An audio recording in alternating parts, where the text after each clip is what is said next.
President Trump threw a fast food banquet for NCAA football champion Clemson Tigers. That lying SOB. All right, President Trump claimed, I'm not kidding about this, gentlemen. President Trump claimed that he had 1,000 burgers a mile high, and the Washington Post is on it. They're on his lies. Hey everybody, I'm Steve Green with Bill Whittle and Scott Ott, and this is Right Angle on the biggest Washington scandal since Watergate, Iran-Contra, and I don't know, all kind of wrapped up into one delicious bun and served with special sauce. Gents, I at first I thought this thing must have been tongue-in-cheek. It was an analysis, a really lengthy one, by the Washington Post, Philip Bump, who I think I've heard of before.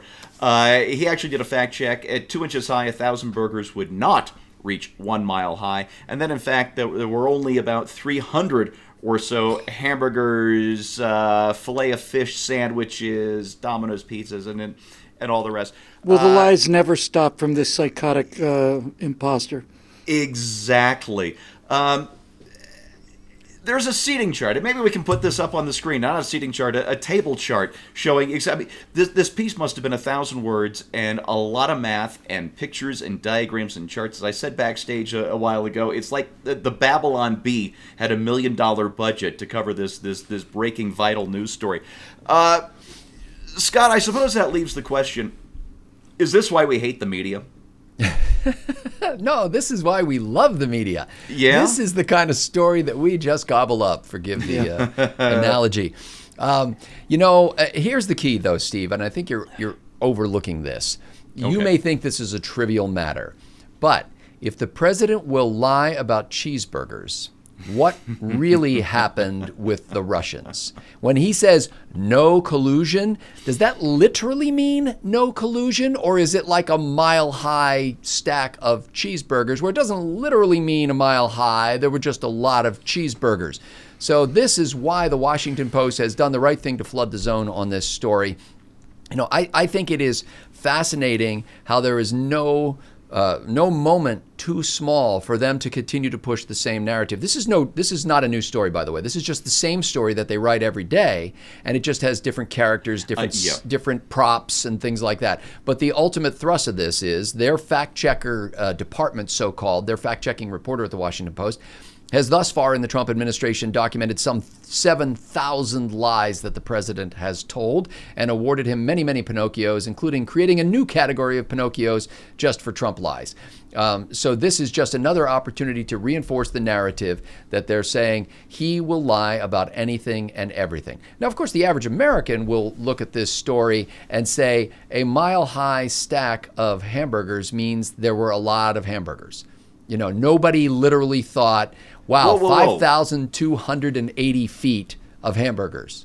Are you saying that the American public has more common sense than a highly paid professional writer at the Washington Post? I did not mean to imply that at all. The American public is generally uneducated. They have not been to journalism school. They could not possibly know how to look at plain events before their eyes and make a common sense evaluation.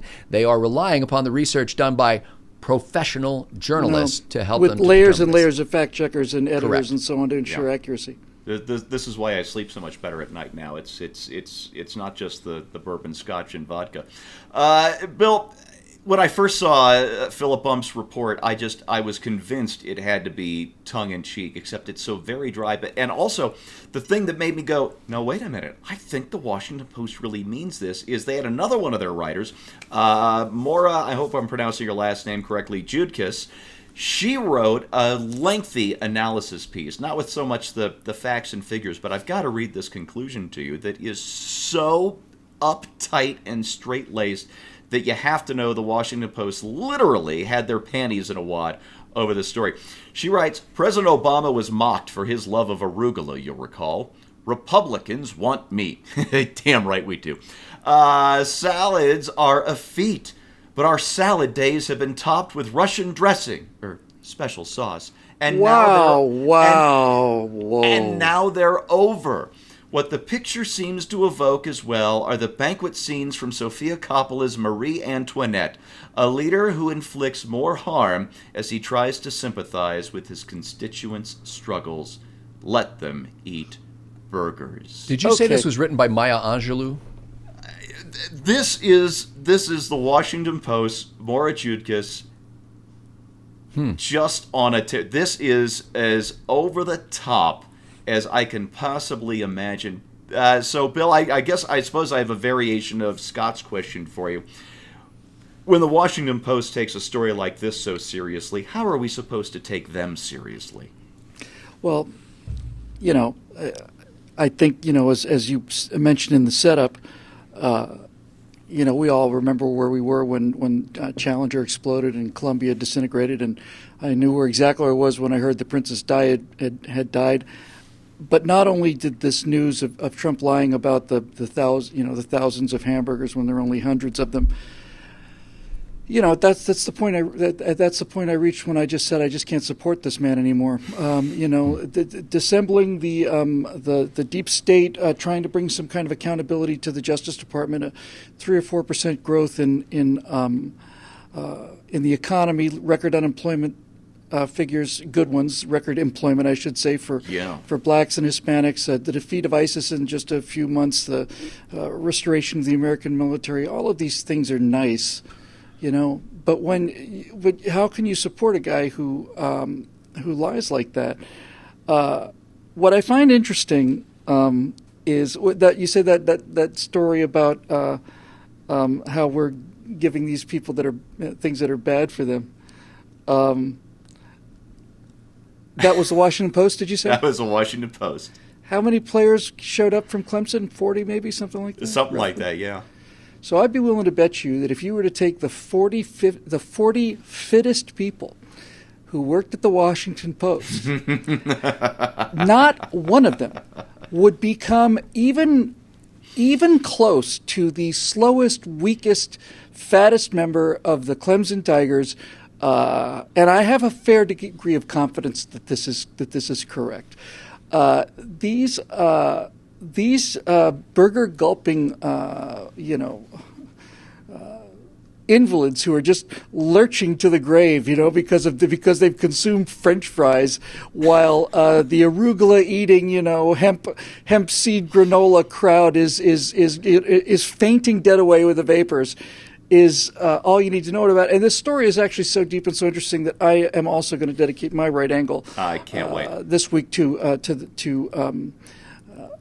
what is I think you can measure the power of this story by simply appreciating the iconic. You can appreciate the iconic magnitude of this story by the fact that it takes two kind of phrases and is able to weld them into one. For instance, anytime something is mass-produced, it's like Mac mansions, Mac factories, Mac this, Mac that. Yeah. Anytime there's a scandal, it's Gate, it's Watergate, it's this Gate, it's that Gate.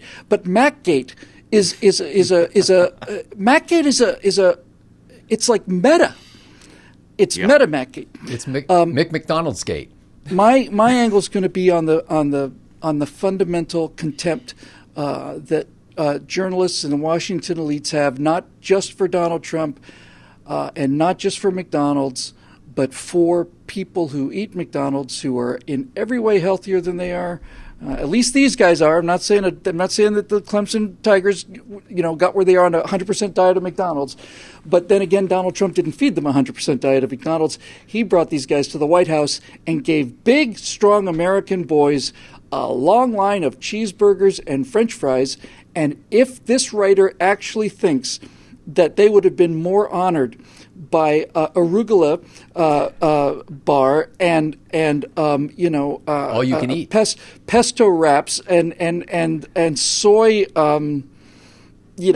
soy cocktail weenies in a hemp sauce, if they really think that that this is what would have been best to salute these young men, anybody who beats Alabama, man, I mean, right. Whoa. There you go, right? I mean, that's all you need to know about these people.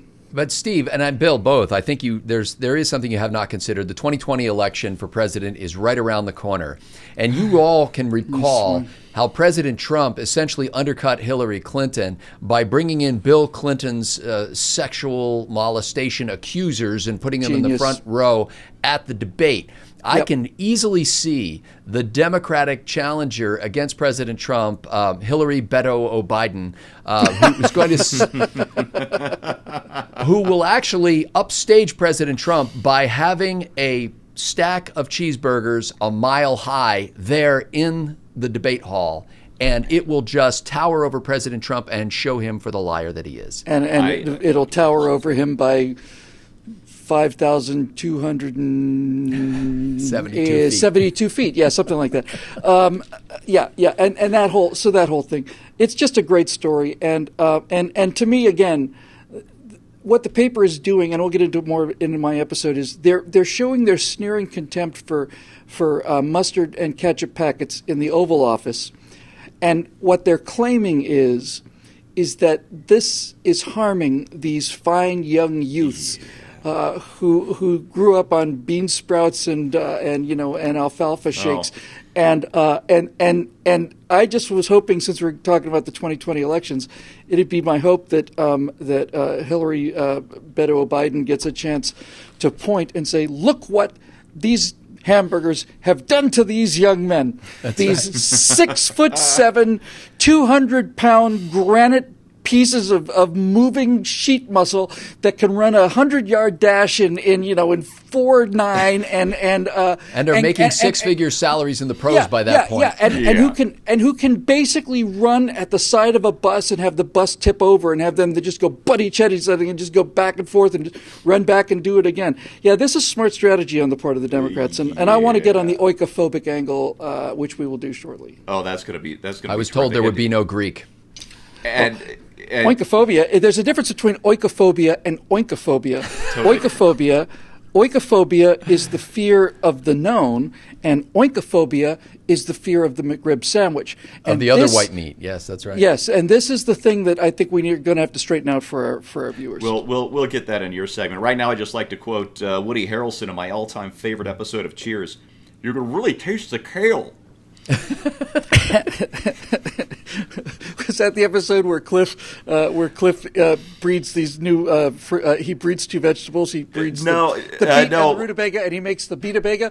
It wasn't that. It was Woody got a TV commercial offer for this V8 type juice, except it was green. And he hated it, so he had Frasier hypnotize him into liking this disgusting, revolting vegetable juice. And I love V8, but this stuff was just rancid looking. And he comes out from hypnosis with Frasier and takes a sip of this goo and says, "You're going to really taste the kale." I was working as a screenwriter, comedy writer around that time with Cheers, and I never got anything produced, but I went to a number of pitch meetings and a number of tapings, and one of the tapings was Cliff's rutabaga beet combo. Beetabagas, yeah. And it was the beetabaga. And he came up to a lady who was just sitting there in the bar, and he had a tray, and he said, "Beetabaga fajita pita?" And she said, Yes. "I'm sorry, sir, I don't speak Spanish." Just one of the all-time great lines. All right, I'm going to wrap this up super quick because clearly I've lost control of this segment. We just need to close. Despite all the hand-wringing and panty-wadding at the Washington Post and the New York Times and all the progressives on Twitter, this was the least extravagant White House dinner since the night that Calvin Coolidge dined alone. And there is your right angle on that. I'm Steve Green with Bill Whittle and Scott Ott. Thanks so much for watching, and we'll see you next time.